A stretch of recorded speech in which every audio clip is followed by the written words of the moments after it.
all the more troubling. You talk about less democratic jurisdictions and authoritarian regimes. Well, isn't the U.S. itself a challenge today more than ever has been? I mean, I think we're seeing signs that really borders are actually, in essence, being used as a form of punishment, even in some respects. I would say it is when you say to someone who would potentially exercise due process rights against deportation and say, if you exercise those rights, you'll be deported to a different continent from your home country, where your rights are perhaps less. And that's something that UN human rights authorities have been raising alarm bells about around the deportation of persons to third countries, potentially where they'll face risks of torture even.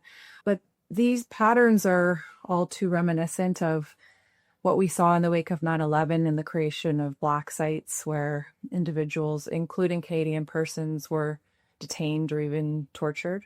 But what we have identified in analyzing potential cloud agreement is really just the momentous decision that the Canadian government would have to make to concede sovereignty to a country, which is in many ways a pariah for refusing to acknowledge extraterritorial international human rights obligations to persons outside of its borders.